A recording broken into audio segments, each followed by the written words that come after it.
नमस्कार दर्शक बंधु, स्वागत करुचु आपण मानक प्रिय चैनल प्रभु जगन्नाथ को। भागवत टुंगीर बारंडार बसिचंती सुरंजन बाबू। आउ जो माने बसिथिले से तांको बाटरे चली गले। घर को जीवाक इच्छा नहीं तांकर।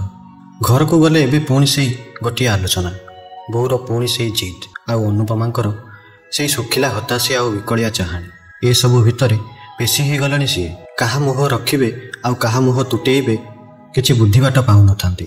एणु मारिले ब्रह्म हत्या आउ सेणु मारिले गो हत्या। किंतु घर को तो फेरिबाको पड़िबो, आउ किछि उपाय नाही। सुरंजनक बापा शंकरसन चौधरी थिले जमीदारिया लोक। बाटी बाटी संपत्ति थिला हातरे। बंची थिला बेले जमीदारी ठाणी रे खर्च बार्च दान धर्म करी बहुत संपत्ति उड़ेई देइछंती। आउ जहा थिला सबु भाई भाग बंटरा रे जाइछि। एबे जतिकी बंचिछि ताहा समुद्रर संखे। मल्ला बेले सेतिकी को शंकरसन चौधरी निज धर्मपत्नी कमला देवी हाथ में दायित्व रे दे कहिथिले, जहा जाइछि जाइछि, आउ जहा अछि सब तुमको लागिला। मो बापा गोसाई बापा अमलर भिटामाटी जेमिति भगारी हाथ को न जाए। घरर ज्येष्ठ पुत्र बोली ज्येष्ठ भाग हिसाब रे ए घरटी मु उत्तराधिकारी सूत्र रे पाइछि। शंकरसन चौधरी मल्ला बेलू सुरंजनकर बयस मोटे 13 वर्ष। कमला देवी घर बाहर आउ छुआर पाठपढ़ा सब बुझी आछंती आज जाए। से दिनर से जमीदारी थाट आउ नाही, किंतु निज दायित्व केबे पंचघुंचा देई नांती कमला देवी। सेथिपई कौनसी दिन मातृ आज्ञा को अवज्ञा करि पारंती नाही सुरंजन। सुरंजनर बाहाघर परे बहु अनुपमा हाथ में घरर दायित्व देई किछि मात्रा रे निश्चिंत होइतिले कमला देवी। जो दिन जानिले तांकर आगामी वंशधर आउ केतुटा मास परे तांको अगणारे पाद देबाकू जाउछि, से दिन आउ तळे पाद लागि नथिले तांकर खुशी रे। आयोजन आरंभ कर देइथिले कमला देवी। नाती पाई सुनार खड़ू, चेन, मुदी, अंटा बिछा सबू बराद दे तैयारी करे आनिले। केबेठारु साहित्य रखिथिबा गोटे बाघ नखरे सुनार पातमान बसई सुंदर पदकटी मध्य तैयारी करथिले नाती पाई। किंतु महाप्रभुଙ୍କ इच्छा थिला किछि अलगा। अनुपमांकर झियोटी हैला। सबु सराग पानी फटका परि मिलई गला कमला देवींकर। सबु आयोजन पानी रे पड़ी गला परि लागिला तांको। सुरंजनकर भी मनरे सराग नाही। जोठ बसिले चुपचाप। एमितिरे चलला किछि दिन। कमला देवी अनुपमा को पाखरे बसी बुझाइले। गोटे दिन कहले, सुन मा, मो बाहाघरर केते वर्ष जाए पिलापिली किछि हेलानी। मोर डाक्तर औषध आ टुणुका टुणुकी किछि काम कलानी। आउ पिला छुआ हेबनी भाबी तो गोसाई सासू तो ससुर को आउ थरे बाहा करिया पई बाहरिथिले। तापरे मु सेई महाप्रभुଙ୍କ पाखକୁ जाइथिली। सेठी तांकरी पाखरे गोटे संतान पई गुहारी करिथिली। सेई महाप्रभुଙ୍କ दयारु बाहाघरर 5 वर्ष परे सुरर जन्म। से महाप्रभु ही तते साहा हेबे। तू तांकरी पाखକୁ जा, देखिबु आरथर को निश्चय तो कोड़े पुओटीए देबे। मा झील तो परघर को चली जीव। पुओटीए नथिले पूर्वपुरुषर ए भिटामाटी को बंचई रखिब किए? मोर को 6टा ना 9टा, सुरत गोटिए बोली पुओ। सबु आशा मोर तारी पाखरु। चुपचाप हे पथर परी बसिथिले अनुपमा, सासूଙ୍କ कथारे किछि उत्तर न देई। सुरंजन कहिले, एइटा आ संभव नुहे बो। झियो जन्म बेले केतेगुडी असुविधा पई अनुपमार गर्भाशय को काढी दिया जाइछि। नहेले तार जीवन प्रति विपद थिला। तते जणैबा पई साहस जुटै पारनथिले आज जाए। पाद तळु माटी खसीगला कमला देवींकर। ए चौधरी वंश उपरे काहेकि एमिति कोप कले महाप्रभु? ए वंश आगको बढ़िबो केमिति? मो कुल देवता कोन अपूजा रहि जिवे? मो पितृपुरुषको पिंड किए बाढ़िबो? झियो तो बाहा होई परगोत्री हेइ जिवो। आ सुर परे कोन ए डिहरे पिलुआ कुकुरा डेइबे? ना ना, मु बंची थाउ थाउ ता हबाकू देबेनी। ता परठारु कमला देवींकर दिन राति गोटिए जिद, सुर आउ थरे बाहा हो। पुओटीए नथिबार अभाव सुरंजन को उदास करदिए। किंतु अनुपमा प्रति अन्याय करने विवेक बाधा दिए तांको। अनुपमा भी अनुभव करती कोठी ना कोठी सुरंजन मन में दुख रही जाइए, किंतु से दुख दूरेवा से असमर्थ। घर अपेक्षा गाँ मझिरे थिबा भागवत टुंगीटा आजिकाली बेसी शांतिप्रद लगे सुरंजन को। राति बहुत हेलानी, घर को जीवाक पड़िबो। एबे बसिबा जगार उठिले सुरंजन। घरे पहुंची गोड़ हाथ धोई खाइबाकू बसिछंती। पाखरे आसी बसिले कमला देवी। तू कौन चिंता कलु सुर? सुरंजन किंतु संपूर्ण रूपे नीरव। चुप रही तू कौन जणैबाकू चाहुछु मते? तू कौन चाहुछु? तू परे ए वंशर उत्तरदायी भाबे घरे केही न रहंतु बोली? कि उत्तर देबी मु तो बापांकर आत्मा को? किछि सुनिबिनी मु। आसंता तिथिरे तोर बाहागर हबो। झिए मु ठीक करि सारिछि। अनुपमा ए घरे जेमिति रहुछि सेमिति रहिबो। केही ता अधिकार रे हस्तक्षेप करिबेनी। आउ जदि तू मो कथारे राजी न हो, ताहले मु आजि ठारु ठाकुरଙ୍କ पाखरे निर्जला उपवास रही अधिया पड़िबो। प्राणत्याग करिबा जाए। निर्दिष्ट तिथिरे बाहाघर सरीगला सुरंजनकर चारुलताଙ୍କ सह। बाहाघरर मात्र 2 वर्ष 4 मासर छुआ को कोଳରେ धरी अलगा रहिबाकू पड़िला अनुपमा को। से आग परी घरर सबु काम करुथिले, खाउथिले, शोउथिले। କିନ୍ତୁ ଗୋଟିଏ ନାରୀର ଅଧିକାର କ'ଣ ସେତିକିରେ ସୀମିତ? ଗୋଟିଏ ନାରୀର ସିନ୍ଦୁର ଦୁଇ ଭାଗ ହୋଇଯିବାଟା ଯେ କେତେ କଷ୍ଟଦାୟକ ସେ କଷ୍ଟ ତାଙ୍କର କେହି ବୁଝିଲେନି। ତାଙ୍କ ଅନ୍ତରର ଦୁଃଖକୁ କେହି ବି ଦେଖିପାରିଲେ ନାହିଁ। ଧୀରେ ଧୀରେ ସୁରଞ୍ଜନ ଆଉ ଅନୁପମାଙ୍କ ଭିତରେ ଦୂରତ୍ୱ ବଢ଼ିବାରେ ଲାଗିଲା। ଅନୁପମାକୁ ଲାଗେ ସୁରଞ୍ଜନ ତାଙ୍କ ପାଇଁ ଗୋଟେ ପର ପୁରୁଷ, ଗୋଟେ ଅପରିଚିତ ମଣିଷ। ଏ କ'ଣ ସେହି ସୁରଞ୍ଜନ ଯାହାଙ୍କ ଅରସର ସନ୍ତାନକୁ ସେ କୋଳରେ ଧରିଛନ୍ତି? ଭାବିଲେ ଆଶ୍ଚର୍ଯ୍ୟ ଲାଗେ ତାଙ୍କୁ। କାନ୍ଦି କାନ୍ଦି ରାତିରେ ତକିଆ ଭିଜେଇ ଦିଅନ୍ତି ଅନୁପମା। ଦିନକୁ ଦିନ ଅସହ୍ୟ ହୋଇ ଉଠେ ସମସ୍ତଙ୍କ ଅବହେଳା ଆଉ ଅଣଦେଖା ତାଙ୍କ ପାଇଁ। ସେ କ'ଣ ଖାଲି ଗଣ୍ଡାଇ ଖାଇବା ପାଇଁ ପଡ଼ି ରହିଛନ୍ତି ଏଠି? ଏ ଘରେ ସେ କିଏ? ତାଙ୍କର ଅସ୍ତିତ୍ୱ କ'ଣ? 5 ବର୍ଷରେ 3ଟି ପୁତ୍ର ସନ୍ତାନର ଜନନୀ ହୋଇ ଗର୍ବରେ ଫାଟି ପଡ଼ୁଥିଲେ ଚାରୁଲତା। ଶାଶୁଙ୍କର ସବୁ ସ୍ନେହ ଆଶୀର୍ବାଦ ଅଜାଡ଼ି ହୋଇ ପଡ଼ୁଥିଲା ଚାରୁଲତା ଆଉ ତାଙ୍କ ପୁତ୍ରମାନଙ୍କ ଉପରେ। ଅନୁପମା ଯେମିତି ସେ ଘରେ ଗୋଟିଏ ଅଲୋଡ଼ା ବସ୍ତୁ। ଦିନେ ସକାଳୁ ସକାଳୁ କମଳା ଦେବୀ ଉଠି ଦେଖିଲେ ଦାଣ୍ଡ ଦୁଆରେ ଖରକା ହେଇନି। ବାସି ପାଇଟି ସେମିତି ପଡ଼ିଛି ସବୁ। ଅନୁ କ'ଣ ଆଜି ଉଠିନି କି? ଆଉଜା ହୋଇଥିବା ଘର ଦରଜାକୁ ଠେଲି ଘର ଭିତରେ ପଶି ଦେଖିଲେ 4 ଚଉତା ହୋଇଥିବା କାଗଜ ଖଣ୍ଡିଏ ସୁରଞ୍ଜନଙ୍କ ଉଦ୍ଦେଶ୍ୟରେ। କାଗଜ ଖୋଲି ପଢ଼ିଲେ, ମୁଁ ଜାଣେ ତୁମେ ବହୁତ ଅଶାନ୍ତି ମୋ ଉପରେ। କି ବେଳାରେ ଘରକୁ ବୋହୂ ହୋଇ ଆସିଥିଲି କେଜାଣି? କାହାକୁ ବି ଖୁସି କରିପାରିଲିନି। ବହୁତ ଅଶାନ୍ତି ମୋ ଉପରେ। କିନ୍ତୁ ତାଙ୍କ କଥା ମୋତେ ଯେତିକି କଷ୍ଟ ନ ଦେଉଛି ତାଠାରୁ ଢେର ଗୁଣରେ ଅଧିକା କଷ୍ଟ ଦେଉଛି ମୋତେ ତୁମ ନୀରବତା। କେତେ ସହିବି? ମୋତେ ଲାଗୁଛି ଏ ଘରେ ମୁଁ ଗୋଟିଏ ଅଲୋଡ଼ା ବସ୍ତୁ, ଗୋଟିଏ ଅଦରକାରୀ ଜିନିଷ ପରି ଘର ଭିତରେ ଏଠି ସେଠି ପଡ଼ି ରହି ଘରର ଆବର୍ଜନା ବଢ଼େଇବା ଅପେକ୍ଷା ମୁଁ ବରଂ ଚାଲିଯାଉଛି ଏ ଘରୁ ସବୁଦିନ ପାଇଁ। ଭାଗ୍ୟରେ ଥିଲେ ଏ ଜନ୍ମରେ ନିଶ୍ଚୟ ଆଉ ଥରେ ଦେଖା ହେବ। ଅନୁପମାଙ୍କର ଉପସ୍ଥିତିରେ କାହାକୁ କିଛି ଫରକ ପଡ଼ୁନଥିଲା। ଆଉ ଏବେ ଅନୁପମାଙ୍କ ଅନୁପସ୍ଥିତିରେ ବି କେହି ଦୁଃଖୀ ହେଲେ ନାହିଁ। ହଁ, ଯାଇଥିବ କେଉଁ ବନ୍ଧୁ ଘରକୁ କହି କଥାଟାକୁ ହାଲକା କରିଦେଲେ କମଳା ଦେବୀ। ସକାଳୁ ସକାଳୁ ଗାଁ ବସ୍ଷ୍ଟାଣ୍ଡରୁ ବସ୍ରେ ଚଢ଼ି ସେ କେଉଁ ଜାଗାରେ ଓହ୍ଲେଇଲେ, ପୁଣି ସେଇଠୁ କୁଆଡ଼େ ଗଲେ କିଛି ଜାଣିନାହାନ୍ତି ଅନୁପମା। ଗୋଟେ ଲକ୍ଷ୍ୟହୀନ ଭାବରେ ଗୁଡ଼ାଏ ବାଟ ଚାଲି ଆସିଲେ ଘରଠାରୁ ଦୂରକୁ। ବାହାଘରର କିଛି ବର୍ଷ ହେଇଛି ମାତ୍ର। ଶାଶୁଘରର ଦାଣ୍ଡ ବାରଣ୍ଡା ବି ଭଲରେ ଦେଖିନଥିଲେ ସିଏ। ଆଉ ରାସ୍ତାଘାଟ କଥା କେମିତି ବା ଜାଣିବେ? ମନ୍ଦିର ବେଢ଼ାରେ ବସିଛନ୍ତି ଅନୁପମା। ବୁଢ଼ୀଟିଏ ଆସି ପଚାରିଲା, ଆଲୋ ମା, ଏଠି କଅଁଳା ଛୁଆଟାକୁ ଧରି କାହିଁକି ବସିଛୁ? ଆଗରୁ ତତେ ଏ ଗାଁରେ ତ ମୁଁ ଦେଖିନି କେବେ। କାହା ଘରକୁ ବୁଲି ଆସିଛୁ କି ମା? କାନ୍ଦି କାନ୍ଦି ସବୁ କଥା କହିଲେ ଅନୁପମା। ମୁଁ କୁଆଡ଼େ ଯିବି, କ'ଣ କରିବି, କିଛି ଜାଣିପାରୁନି ମାଉସୀ। ସବୁ ଶୁଣିସାରି ବୁଢ଼ୀ ଜଣକ ଅନୁପମାଙ୍କୁ ସାନ୍ତ୍ୱନା ଦେଇ କହିଲେ, ହଉ ମା, ବ୍ୟସ୍ତ ହୁଅନା, ମୋର ବି କେହି ନାହାନ୍ତି। ବୁଢ଼ୀ ଲୋକଟାଇ ମୁଁ, କାମଧନ୍ଦାକୁ ପାରୁନି, ବଡ଼ ହଇରାଣ ହେଉଛି ରୋଷେଇ ଗଣ୍ଡେ ପାଇଁ। ତୁ ଚାଲ, ମୋ ପାଖେ ରହିବୁ, ଭାତ ମୁଠାଟେ ଆଉ ଶାଗ ମୁଗ ଯାହା ଗଣ୍ଡେ ଫୁଟେଇ ଦେବୁ, ତୋର ମୋର ସୁଖେ ଦୁଃଖେ ଚଳିଯିବା। ବୁଡ଼ିଗଲା ଲୋକ କୁଟାଖିଅକୁ ଆଶ୍ରା କଲା ପରି ଟିକେ ସାହସ ପାଇଲେ ଅନୁପମା। ବୁଢ଼ୀ ସହ ଚାଲିଗଲେ ତା ଘରକୁ। ଛୋଟିଆ ଚାଳ ଛପର ଘରଟିଏ। ଘରର ଚାରିପଟେ ସୁନ୍ଦର ସୁନ୍ଦର କିଛି ଫୁଲ ଗଛ। ଅନୁପମା ଜାଣିବାକୁ ପାଇଲେ ଯେ ବୁଢ଼ୀ ମାଉସୀ ସବୁଦିନ ଶ୍ରୀମନ୍ଦିର ସାମ୍ନାରେ ଫୁଲ ଆଉ ତୁଳସୀ ମାଳ ବିକ୍ରି କରି ଚଳନ୍ତି। ଧୀରେ ଧୀରେ ସେ ଘରକୁ ନିଜର କରିନେଲେ ଅନୁପମା। ଆହୁରି ଫୁଲ ଗଛ ଆଉ ତୁଳସୀ ଗଛ ଲଗାଇଲେ। ଘର ପଛପଟେ ପରିବା ଚାଷ ବି ଆରମ୍ଭ କରିଦେଲେ। ତା ସହ ତୁଳା ବଳିତା ତିଆରି କରି ମଧ୍ୟ ବୁଢ଼ୀ ମାଉସୀକୁ ଦେଲେ ବିକ୍ରି କରିବା ପାଇଁ। ବେଶ 2 ପଇସା ରୋଜଗାର ହୋଇପାରିଲା। ଅନୁପମାଙ୍କର ରୂପ, ଗୁଣ ଆଉ ବ୍ୟବହାର ଆଉ ଘରକରଣା ବୁଦ୍ଧିରେ ଖୁସି ହୋଇ ବୁଢ଼ୀ ମାଉସୀ କୁହନ୍ତି, କେଡ଼େ ଗୁଣର ଝିଅଟିଏ, ୟାକୁ ପୁଣି ଶାଶୁଘର ଲୋକ ଅଣଦେଖା କରିପାରିଲେ। ଧର୍ମ ନ ସହୁ ସେ ଚୌଧୁରୀ ବଂଶକୁ, ଧର୍ମ ନ ସହୁ। ଇତିମଧ୍ୟରେ ବିତିଗଲାଣି 15 ବର୍ଷ। ବୁଢ଼ୀ ମାଉସୀ ଚାଲିଗଲାଣି ଆରପାରିକୁ। ଅନୁପମାଙ୍କ ଝିଅ ଶେଫାଳି ଏବେ 21 ବର୍ଷରେ ପାଦ ଦେଇଛି। ଦେଖିବାକୁ ଯେମିତି ସୁନ୍ଦର, ପାଠପଢ଼ାରେ ବି ସେମିତି ବିଚକ୍ଷଣ। ହଷ୍ଟେଲରେ ରହି ଡାକ୍ତରୀ ପାଠ ପଢ଼ୁଛି। ପାଠପଢ଼ା ଆହୁରି 2 ବର୍ଷ ବାକି ଅଛି। ଅରକ୍ଷିତକୁ ଦଇବ ସାହା ପରି ସ୍କୁଲ ଶିକ୍ଷକମାନଙ୍କ ସହାୟତା ଆଉ ନିଜେ ପାଉଥିବା ବୃତ୍ତି ଟଙ୍କାରେ ଏତେ ବାଟ ଆସିପାରିଛି ଶେଫାଳି। ଟଙ୍କା ପଇସା ପାଇଁ ବେଶୀ କିଛି ହଇରାଣ ହେବାକୁ ପଡ଼ିନି ଅନୁପମାକୁ। ନିଜ ଦୁଃଖ କାହାଣୀକୁ ଗୋଟି ଗୋଟି କରି ସବୁ କହିଛନ୍ତି ଅନୁପମା ନିଜ ଝିଅକୁ। ତା ପାଇଁ ଯେ ତା ମା ଏତେ କଷ୍ଟ କରିଛି, ଆଉ ଚୌଧୁରୀ ଘରର କୁଳବଧୂ ଏ ଚାଳ ଘରେ ରହି ଫୁଲ ବିକ୍ରି କରିଛି କେବଳ ତାକୁ ମଣିଷ କରିବା ପାଇଁ, ଭାବିଦେଲେ ଶେଫାଳିର ମନଟା ଭକ୍ତି, କରୁଣା ଆଉ ଦୁଃଖରେ ବିଗଳିତ ହୋଇ ଉଠେ।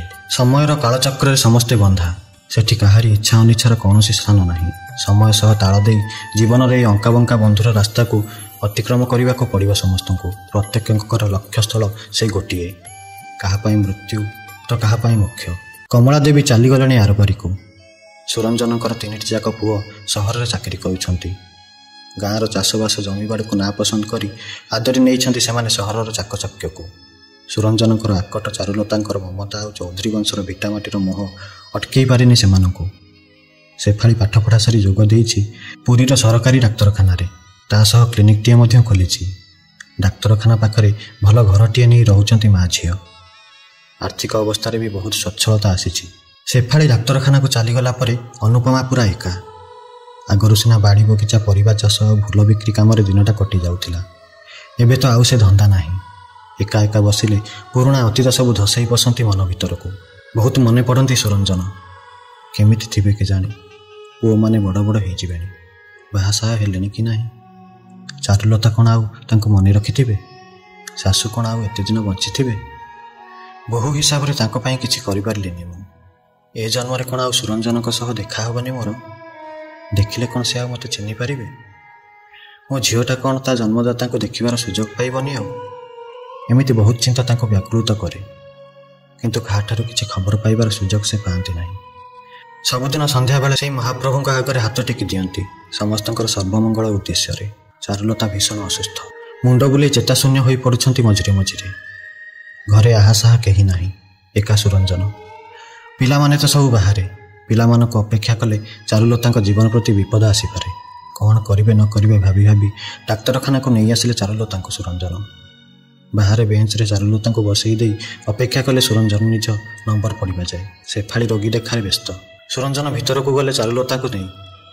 ସେଫାଳି ଉପରେ ନଜର ପଡ଼ୁ ପଡ଼ୁ କେମିତି ଗୋଟେ ମହାବିଷ୍ଟ ହୋଇଗଲେ ସୁରଞ୍ଜନ କିଛି ସମୟ ପାଇଁ। ମାଉସୀ, କ'ଣ ହେଉଛି ତୁମର? ସେଫାଳି ପଚାରିଲା ଚାରୁଲତାଙ୍କୁ। ଗୋଟି ଗୋଟି କରି ସବୁ ଅସୁବିଧା କହିଲେ ଚାରୁଲତା। ଠିକ୍ ଅଛି ମାଉସୀ, କିଛି ଟେଷ୍ଟ କରିବାକୁ ପଡ଼ିବ। ମୁଁ ପ୍ରେସ୍କ୍ରିପ୍ସନ୍ ଲେଖି ଦେଉଛି। ତୁମ ନାଁଟା କ'ଣ? ଚାରୁଲତା ଚୌଧୁରୀ। ଚମକି ପଡ଼ିଲା ସେଫାଳି। ଏ ନାଁଟା ତ ବହୁତ ଥର ମୁଁ ଶୁଣିଛି ମା ମୁହଁରୁ। ସଂସାରରେ ଏହି ନାଁରେ ତ ବହୁତ ଲୋକ ଥିବେ, କିନ୍ତୁ ଏ ସେଇ ଚାରୁଲତା କି ନୁହେଁ କେମିତି ଜାଣିବେ? ଆଚ୍ଛା ମଉସା, ଆପଣଙ୍କ ନାଁଟା ଟିକେ କହିବେ କି? ସୁରଞ୍ଜନ ଚୌଧୁରୀ। ଆଉ କିଛି ଅଧିକା ପରିଚୟ ଜାଣିବା ଦରକାର ନଥିଲା ସେଫାଳିର। ଆଖି ପୁରେଇ ଦେଖିନେଲା ତା ଜନ୍ମଦାତାଙ୍କୁ। ଆଗରୁ ମା ଠାରୁ ଘର କଥା ଶୁଣିଲା ବେଳେ ତାର ପ୍ରବଳ ରାଗ ହୁଏ ସୁରଞ୍ଜନଙ୍କ ଉପରେ। ପ୍ରତିଶୋଧର ଭାବନା ଜାଗି ଉଠେ ମନରେ। ଆଜି ସେହି ସୁରଞ୍ଜନ ଚୌଧୁରୀ ତା ସାମ୍ନାରେ, କିନ୍ତୁ ତା ରାଗ ଅଭିମାନ ସବୁ କୁଆଡ଼େ ଉଭେଇଗଲା। ଇଚ୍ଛା ହେଉଛି ପାଦ ଛୁଇଁ ପ୍ରଣାମ କରିବା ପାଇଁ, ଆଶୀର୍ବାଦ ନେବା ପାଇଁ। ନା ନା, ଆଜି ନୁହେଁ। ହଠାତ୍ ଏମିତି ପରିଚୟ ଦେବାଟା ଠିକ୍ ଲାଗୁନି। ଠିକ୍ ଅଛି ମାଉସୀ, ଏ ପ୍ରେସ୍କ୍ରିପ୍ସନ୍ଟା ନିଅ। ସବୁ ଟେଷ୍ଟ କରି କାଲି ଆସି ଦେଖା କରିବ। ଏପଟେ ଖୁସିରେ ଫାଟି ପଡ଼ୁଛନ୍ତି ଅନୁପମା। ସେଫାଳି ଠାରୁ ସବୁ ଶୁଣିଲା ପରେ ଆନନ୍ଦରେ ଆତ୍ମହରା ହୋଇ ଉଠିଛନ୍ତି। ଆନନ୍ଦ ଅଶ୍ରୁ ବୋଲମାନୁନି ଆଉ, ବୋହି ଯାଉଛି ଛାଁକୁ ଛାଁ। କେମିତି ରାତି ପାହିବ ଆଉ ସେ ସୁରଞ୍ଜନକୁ ଟିକିଏ ଦେଖିବେ? ଡାକ୍ତରଖାନାରେ ବସିଛନ୍ତି ଅନୁପମା। ସୁରଞ୍ଜନ ପହଞ୍ଚିଲେ ଚାରୁଲତାଙ୍କୁ ଧରି। ସୁରଞ୍ଜନଙ୍କ ଦୃଷ୍ଟି ଆଢ଼ୁଆଳରେ ରହି ମନ ଭରି ଆଖି ପୁରେଇ ଦେଖିନେଲେ ଅନୁପମା ତାଙ୍କର ସ୍ୱାମୀଙ୍କୁ। ଭିତରକୁ ଟେଷ୍ଟ ରିପୋର୍ଟ ଧରି ଗଲେ ସୁରଞ୍ଜନ। ରିପୋର୍ଟ ଦେଖି ଦୁଃଖରେ ଭାଙ୍ଗି ପଡ଼ିଲା ସେଫାଳି। ଚାରୁଲତାଙ୍କର ବ୍ରେନ୍ରେ ଗୋଟେ ଶିରରେ ବ୍ଲକେଜ୍ ଅଛି। ଆଉ କିଛି ଉପାୟ ନାହିଁ, ଅପରେସନ୍ କରିବାକୁ ପଡ଼ିବ। କେମିତି ଜଣାଇବେ ସୁରଞ୍ଜନକୁ ଭାବି ଭାବି କହିଲା, ମଉସା, ଆପଣ ମାଉସୀଙ୍କୁ ଏଠି ଆଡ଼ମିଟ୍ କରିଦିଅନ୍ତୁ। ତାଙ୍କ ବ୍ରେନ୍ରେ ଟିକେ ପ୍ରୋବ୍ଲେମ୍ ଅଛି, ଅପରେସନ୍ ଦରକାର। କିଛି ଡରିବାର ନାହିଁ ମଉସା, ମାଉସୀ ଭଲ ହେଇଯିବେ, କିନ୍ତୁ ଗୁଡ଼ାଏ ଟଙ୍କା ଦରକାର ଏବେ। ଅସହାୟ ହୋଇ ପଡ଼ିଲେ ସୁରଞ୍ଜନ। ପୁଅମାନଙ୍କ ପାଖକୁ ଖବର ଦିଆଗଲା। ପୁଅମାନେ ଆସି ସବୁ ଶୁଣିଲେ। କିନ୍ତୁ ଏତେ ଟଙ୍କା କେଉଁଠୁ ଆସିବ ଏତେ କମ୍ ଦିନ ଭିତରେ? ବଡ଼ ପୁଅ କହିଲା, ଏ ଘରଟା ବିକ୍ରି କରିଦେଲେ ଠିକ୍ ହେବ। ଏ କେଉଁ ପୁରୁଣା ଅମଳର ତରଭଙ୍ଗା ଘର, ବହୁତ ଦିନରୁ ମରାମତି ହୋଇନି। କାନ୍ଥରୁ ଛାତରୁ ପଲସ୍ତରା ଛାଡ଼ିଲାଣି। ଏ ଘର ମରାମତିରେ ଟଙ୍କା ଖର୍ଚ୍ଚ କରିବା ଅପେକ୍ଷା ଏଇଟାକୁ ବିକ୍ରି କରିଦେବା ଭଲ। ସେହି ପଇସାରେ ବୋଉର ଚିକିତ୍ସା ହୋଇପାରିବ। ତାପରେ ବାପା ବୋଉ ବି ଆମ ପାଖରେ ସବୁବେଳେ ରହିପାରିବେ। ତାଙ୍କର ଆଉ ଏଠି ରହିବା ଦରକାର ନାହିଁ, କି ଆମର ବି ଆଉ ଏଠିକି ହଇରାଣ ହୋଇ ଆସିବା ଦରକାର ନାହିଁ। ଅନ୍ୟମାନେ ବି ବଡ଼ ଭାଇ କଥାରେ ସହମତ ହେଲେ। ପିଲାମାନଙ୍କ ନିଷ୍ପତ୍ତି ଶୁଣି ମୁଣ୍ଡ ଉପରେ ଆକାଶ ଛିଣ୍ଡି ପଡ଼ିଲା ସୁରଞ୍ଜନଙ୍କର। ଚୌଧୁରୀ ବଂଶର ଏ ଭିଟାମାଟି ବିକ୍ରି ହେବ ଆଉ କାହାକୁ? ତିନି ତିନିଟା ପୁଅ ଥାଉ ଥାଉ ଏ ଢିଅରେ ରାଜୁତି କରିବା ଆଉ କିଏ? ନା ନା ନା, ଅସମ୍ଭବ। ଏ ଭିଟାମାଟିକୁ ବଞ୍ଚାଇବା ପାଇଁ ମୋ ବୋଉ ବାପାଙ୍କୁ ମଲାବେଳେ ବଚନ ଦେଇଥିଲା। ଏହି ଭିଟାମାଟି ପାଇଁ ମୁଁ ଦ୍ୱିତୀୟ ବିବାହ କରିବାକୁ ରାଜି ହେଲି। ଏହାରି ପାଇଁ ଅନୁପମା ଘର ଛାଡ଼ି ଚାଲିଗଲା। ଏ ଘରର ସୁରକ୍ଷା ପାଇଁ ଦ୍ୱିତୀୟ ବିବାହ କରି ଯେଉଁମାନଙ୍କୁ ସଂସାରକୁ ଆଣିଲି, ସେଇମାନେ ଏବେ କହୁଛନ୍ତି ଏ ଘରକୁ ବିକ୍ରି କରିବା ପାଇଁ। ପିଲାମାନଙ୍କର ଘୋର ବିରୋଧ କଲେ ସୁରଞ୍ଜନ। ବିରକ୍ତ ହୋଇ ଉଠିଲେ ପିଲାମାନେ ସୁରଞ୍ଜନଙ୍କର ଏହି ପୁରୁଣା କାଳିଆ ଚିନ୍ତାଧାରାରେ। ତାହେଲେ ଠିକ୍ ଅଛି, ଆମ ପାଖରେ ଯେତିକି ଟଙ୍କା ଅଛି ଆମେ ସେତିକି ଦେଇ ଦେଉଛୁ। ବାକି କଥା ତୁମେ ବୁଝ। କେଉଁଠୁ ଟଙ୍କା ଯୋଗାଡ଼ କରିବ ସେ କଥା ତୁମେ ଜାଣିଥିବ। ପଛରେ ଆଉ ଆମକୁ ଦୋଷ ଦେବନି। ମଣିଷ ପଛେ ମରିବାକୁ ବସିଲାଣି, ତୁମକୁ ଘର ମୁହଁ ଛାଡ଼ୁନି। କର୍ପୂର ତ ଉଡ଼ିଗଲାଣି କେଉଁ କାଳରୁ, ଖାଲି ଯାହା କନା ଖଣ୍ଡେ ପଡ଼ିଛି। ସେଇ କନା ଖଣ୍ଡକୁ ଜାବୁଡ଼ି ଧରି ବସିଥାଉ ଏଇ ଭିଟାମାଟି ଉପରେ। ଆମେ ସବୁ ଚାଲି ଯାଉଛୁ କାଲି ସକାଳେ। ବାଧ୍ୟ ହୋଇ ସୁରଞ୍ଜନ ରାଜି ହେଲେ ନିଜର ଅନିଚ୍ଛା ସତ୍ତ୍ୱେ। ଡାକ୍ତରଖାନାରେ ଚାରୁଲତାଙ୍କୁ ଆଡ଼ମିଟ୍ କରିସାରି ବାହାରେ ଠିଆ ହୋଇଛନ୍ତି ସୁରଞ୍ଜନ। ଦୂରରେ ଥାଇ ଦେଖୁଛନ୍ତି ଅନୁପମା ସବୁଦିନ ପରି। ହଠାତ୍ ନଜର ପଡ଼ିଗଲା ସୁରଞ୍ଜନଙ୍କର ଅନୁପମାଙ୍କ ଉପରେ। ଚମକି ପଡ଼ି ମୁହଁ ବୁଲେଇ ନେଲେ ଅନୁପମା। ଆଶ୍ଚର୍ଯ୍ୟ ହୋଇଗଲେ ସୁରଞ୍ଜନ। ଏ କ'ଣ ଅନୁପମା? ନା, ତାଙ୍କ ଆଖି ଠିକ୍ ଦେଖିଛି, ଏ ହିଁ ଅନୁପମା। ବୟସ ଅଧିକ ଯୋଗୁଁ ଚେହେରାରେ ପରିବର୍ତ୍ତନ ଆସିଛି ନିଶ୍ଚୟ, କିନ୍ତୁ ସେଇ ଆଖି, ସେଇ ମୁହଁ, ସେଇ ନିରୀହ ଚାହାଣୀ। ମନେ ମନେ କେତେ ନ ଖୋଜିଛନ୍ତି ସେ ଅନୁପମାଙ୍କୁ। ଆଉ ଆଜି ଏଠି। ଧୀରେ ଧୀରେ ପାଖକୁ ଗଲେ ସୁରଞ୍ଜନ। ପାଖରେ ଠିଆ ହୋଇ ଧୀର ସ୍ୱରରେ ଡାକିଲେ, ଅନୁପମା। ବୁଲି ଚାହିଁଲେ ଅନୁପମା ସୁରଞ୍ଜନଙ୍କୁ। ଦୀର୍ଘ 20 ବର୍ଷ ପରେ ହେଲା ଚାରିଚକ୍ଷୁର ମିଳନ। କାହାରି ମୁହଁରେ ଭାଷା ନାହିଁ, ଖାଲି ବୋହି ଯାଉଛି ଧାର ଧାର ଲୁହ। ବାଧାବନ୍ଧନ ମାନି ଶେଫାଳି ବିଷୟରେ ସବୁ ଶୁଣିଲେ ସୁରଞ୍ଜନ। ଖୁସିରେ ଗଦଗଦ ହୋଇ ଉଠିଲେ ଶେଫାଳି ତାଙ୍କ ଝିଅ ବୋଲି ଜାଣିଲା ପରେ। ଲଜ୍ଜିତ ହୋଇ ହାତ ଧରି କ୍ଷମା ମାଗିଲେ ଅନୁପମାଙ୍କୁ ନିଜର କୃତକର୍ମ ପାଇଁ। ଅନୁପମାଙ୍କ ଆଗରେ ଅପରେସନ ଆଉ ଘର ବିକ୍ରି ସବୁ କଥା କହିଲେ ବୁଝିଲେ ଅନୁପମା, ଭଗବାନ ମୋତେ ଠିକ୍ ଦଣ୍ଡ ଦେଇଛନ୍ତି, ଆହୁରି ବି ଦେବେ। ଯେଉଁ ଭିଟାମାଟିକୁ ବଞ୍ଚାଇବା ପାଇଁ ତୁମକୁ ମୁଁ ହତାଦାର କରିଥିଲି, ତାକୁ କିନ୍ତୁ ମୁଁ ସାଇତି ରଖିପାରିଲିନି। କିଛି ଦିନ ଭିତରେ ବିକ୍ରି ହେଇଯିବ ସେଇ ଘରଟା। ତୁମକୁ ରାସ୍ତା ଉପରେ ଠିଆ କରିଥିଲେ, ଆଜି ମୋତେ ମହାପ୍ରଭୁ ରାସ୍ତା ଉପରେ ଠିଆ କରିଦେଲେ। ଭଲରେ ଭଲରେ ଅପରେସନ ସରିଗଲା। ସୁସ୍ଥ ହୋଇ ଡାକ୍ତରଖାନାରୁ ଡିସଚାର୍ଜ ହେଲେ ଚାରୁଲତା ଆଉ ସୁରଞ୍ଜନକୁ ଘରକୁ ଡାକି ନେଲେ ଅନୁପମା। ନିଜ ହାତରେ ରାନ୍ଧି ଖୁଆଇଲେ ବହୁଦିନ ପରେ। ଖାଇସାରି ଯିବାକୁ ବାହାରିଲେ ସୁରଞ୍ଜନ। ଗଲାବେଳକୁ ପାଦ ଛୁଇଁ ପ୍ରଣାମ କଲା ଶେଫାଳି। ପଚାରିଲା, ବାପା ଏବେ କୁଆଡ଼େ ଯିବେ?